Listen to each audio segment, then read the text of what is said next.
La production de lait de vache en France est toujours très dynamique. Sur l'ensemble de l'année 2011, on s'attend à une croissance de l'ordre de 5% comparativement à 2010.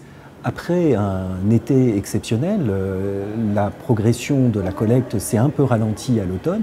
Néanmoins, les rythmes de croissance restent assez significatifs. Selon le sondage de FranceAgriMer, sur le mois d'octobre, on a une croissance de l'ordre de 1,8% et on s'attend à une croissance de l'ordre de 2 à 3% sur le mois de novembre, tandis que le mois de décembre redémarre pied au plancher.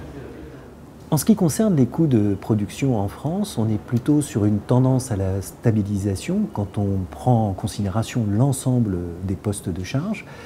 L'indice général IPAMPA de l'Institut de l'élevage, qui est en bleu sur ce graphique, montre une stabilisation, mais à un niveau élevé qui dépasse les niveaux records atteints en 2008.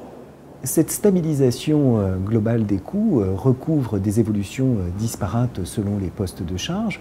Le prix des aliments achetés a plutôt diminué au cours des derniers mois, tandis que le poste énergie et lubrifiant a augmenté.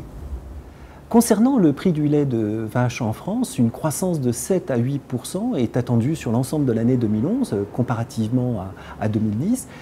Et la tendance est également positive sur le premier trimestre de l'année 2012. Ce constat, en fait, découle de l'observation actuelle des marchés sur le quatrième trimestre de l'année 2011 et on bénéficie, en fait, de la combinaison de deux facteurs favorables. D'une part, l'état satisfaisant du marché du beurre, des fromages, des poudres de lait, et puis d'autre part, la fermeté du prix du lait en Allemagne. La combinaison de ces deux facteurs positifs aura une tendance haussière sur le prix du lait au cours du premier trimestre de l'année 2012. Alors sur le mois de janvier 2012, une croissance de 5 à 6% du prix du lait est escomptée comparativement au mois de janvier 2011.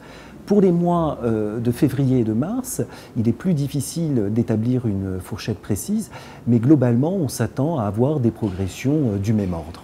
Si la tendance est largement favorable sur le premier trimestre de l'année 2012, il est en revanche beaucoup plus difficile d'établir des pronostics sur l'ensemble de l'année, car de multiples facteurs peuvent évoluer à court terme, que ce soit d'un point de vue purement laitier ou bien des facteurs d'économie globale, à commencer en fait par la valeur de l'euro comparativement au dollar, qui peut fortement évoluer dans les semaines à venir, sachant que c'est un élément déterminant pour jauger la compétitivité de l'offre européenne et française sur les marchés mondiaux.